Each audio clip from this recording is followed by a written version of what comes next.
एक middle class वाले लड़के या लड़की के लिए हमेशा अगर कोई सबसे बड़ी प्रॉब्लम आती है वो है पैसा। और जिम लवर्स के लिए ये तो बात और भी सोचने को मजबूर कर देती है कि घर का खर्च भी चलाना है और जिम भी जाना है, डाइट भी लेनी है। और अगर कोई पढ़ाई कर रहा है तो ज़्यादा मुश्किल हो जाती है उसके लिए। तो सबसे पहले तो ये बात जान लो कि जो पिसेगा वही कुछ बनेगा। पैसे की प्रॉब्लम है, तुम सोच के देखो, अगर जिसके पास पैसा है वो सारे अपनी सेहत का ध्यान रखने लग जाएं तो कमाल की बात हो जाए। लेकिन ऐसा होता नहीं है। तुम्हें पैसे की दिक्कत आ रही है, लेकिन तुम्हें ये तो पता है ना कि सेहत की वैल्यू क्या है। मतलब जिसके पास पैसा नहीं है उसको पता है कि सेहत की वैल्यू क्या है, जिसके पास पैसा है उसको पता नहीं है। लेकिन जिसके पास ऑलरेडी पैसा है, आज अगर पैसा होने के बावजूद वो जिम नहीं जा रहा और अपनी बॉडी का ध्यान नहीं रख रहा, तो एक दिन ऐसा आएगा जब सेहत इतनी बिगड़ जाएगी तब उनका पैसा भी उनकी सेहत वापस नहीं ला पाएगा। इसलिए आज से ही अपनी बॉडी का, अपनी फिजिक का, अपनी सेहत का ध्यान रखना शुरू कर दो मेरे भाई। छोटे छोटे स्टेप्स लेने शुरू कर दो। हम इसी चक्कर में जिम ज्वाइन नहीं करते कि अच्छी जिम में लगेंगे कोई 1000, 1500, 2000 वाली, 400-500 वाली को तो हम देखते नहीं हैं, लेकिन आज के टाइम में भी होती हैं। वहाँ से स्टार्ट करो 400-500 वाली, अगर आपके पास दिक्कत है पैसे की तो। जिसने बॉडी बनानी होती है ना वो घर पे भी एक्सरसाइज करके बॉडी बना लेता है। आजकल देखो जो इन्फ्लुएंसर्स हैं आजकल या नए नए बॉडी बिल्डर बने हैं, मैंने उनके मुंह से सुना है कि अच्छी मशीन होनी चाहिए उसके बाद बॉडी अच्छी बनेगी। तो ये बात सुन के जो नए बच्चे हैं, नए लड़के लड़कियां हैं जो अभी जिम लाइन में आ रहे हैं, वो तो यही सुन के यही सोचेंगे कि यार अच्छी मशीन्स तो अच्छी जिम में मिलेगी। उन बॉडी बिल्डर से कोई पूछे कि भाई आप ये बोलते हो अच्छी बॉडी बनाने के लिए अच्छी मशीन्स चाहिए, तो जब अच्छी मशीन्स नहीं थी पहले के टाइम में तब क्या अच्छी बॉडी नहीं बनती थी? इंडिया के सुबोध मुखर्जी, सुशील कुमार चक्रवर्ती जैसे बॉडी बिल्डर्स इंडिया के हैं। उन्होंने 30s 40s के टाइम पे इतनी अच्छी फिजिक बनाई थी नेचुरली, बिना मशीन्स के भी। तो उनको क्या बोलोगे फिर आप? ये तो चलो बहुत पीछे की बात चली गई। अब देख लो, अब भी बहुत बॉडी बिल्डर्स हैं जिनके एग्जांपल्स पड़े हैं, वो कम मशीन्स होती हैं उनके पास, फिर भी अच्छी बॉडी बना लेते हैं। मुझे तो लगता है कि जितना मैंने अब तक सीखा है, एक अच्छी बॉडी अच्छी प्योर घर की डाइट, डिसिप्लिन और डेडिकेशन से ही बनती है। तुमने कौन सा भाई कॉम्पिटिशन्स खेलने हैं जो तुम्हें महंगी जिम्स चाहिए? और महंगी जिम्स भी काम नहीं करती। अच्छी गाइडेंस, प्रॉपर नॉलेज होनी चाहिए, उसके बाद काम बनता है। वो काम करती है, जो प्रॉपर नॉलेज होती है ना वो काम करती है। मशीन्स वगैरह इतना रोल नहीं निभाती।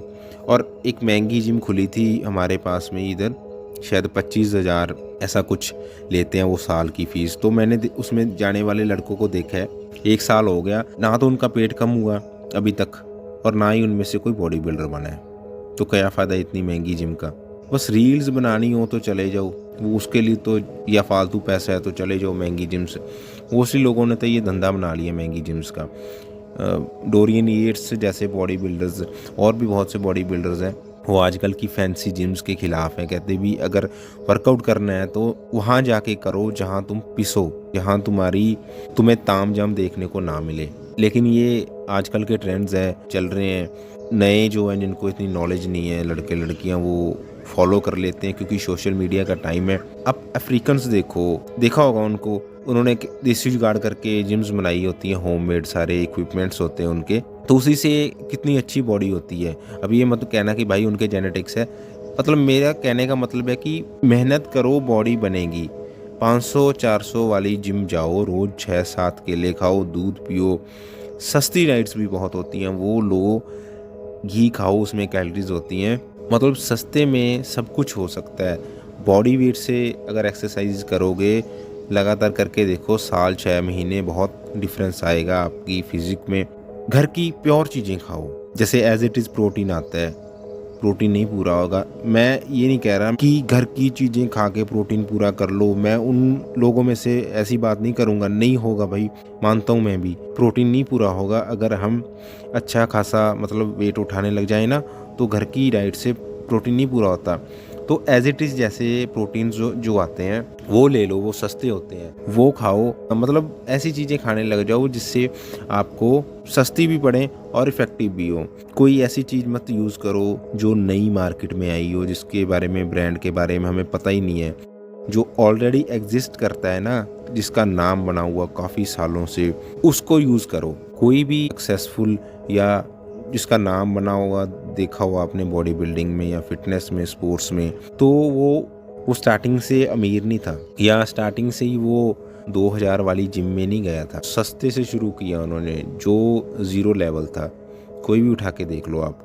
तो ये मत सोचा करो कि महंगी जिम से सब कुछ करेंगी। सस्ती चीज़ें कई बार इतना काम कर जाती हैं, इतनी इफ़ेक्टिव होती हैं कि महंगी चीज़ें उसका मुकाबला कर ही नहीं सकती। बॉडी वेट की, जैसे मैंने बताया कि बहुत सी एक्सरसाइज होती है जो बहुत इफ़ेक्टिव होती हैं, उनका मुकाबला मशीन्स भी नहीं कर सकती। तो उनको घर से ट्राई करना शुरू कर दो। प्राणायाम करो यार, बेस्ट है प्राणायाम स्टेमिना के लिए, चेस्ट के लिए, सांस की कभी कोई दिक्कत नहीं आएगी। और पुशअप्स बेस्ट हैं, स्क्वाट्स, ये सब चीज़ें बहुत इफ़ेक्टिव हैं, काम करेंगी। आप ट्राई करो, सस्ते से शुरू करके तो देखो, 6 महीने लगा कर देखो, उसके बाद बोलना कि भाई हाँ तुम गलत बोल रहे थे या सही बोल रहे थे। तो ऐसे हम अगर शुरू करेंगे तो बिल्कुल धीरे धीरे कामयाबी भी मिलेगी। और जो मज़ा सस्ती जिम्स में वर्कआउट करने का है ना, वो महंगी जिम्स में नहीं है यार। मैंने देखा है, हमारे इंडिया के गुरुजी हैं जो मुकेश सिंह गहलोत, उनकी जिम देखो कभी आप, पुराने टाइप की है थोड़ी सी। उनके पास पैसा नहीं है, लेकिन उनको पता है जो चीज़ इफ़ेक्टिव है वो महंगी सस्ती उसमें कोई डिफरेंस नहीं आएगा। जो काम करना है तो वो पुरानी चीज़ ने भी कर देना है। तो मेन चीज़ प्रैक्टिकल होनी चाहिए भी, हाँ ये चीज़ काम करेगी, चाहे वो सस्ती हो, चाहे महंगी हो, चाहे मशीन्स हो चाहे ना हो, लेकिन वो काम तो कर रही है ना। उस पे फोकस करो भी, हाँ ये चीज़ काम कर रही है। महंगी का तो आजकल बस ऐसी ट्रेंड सा बन गया, तो लोगों को लगता है जो महंगी चीज़ है वही इफेक्टिव होगी। ऐसा नहीं होता। तो मेरे भाई ट्राई करो, सब कुछ हो जाएगा, बस एक बार करके देखो। तो मिलते हैं फिर नेक्स्ट वीडियो में, तब तक stay tuned, stay fit, thank you.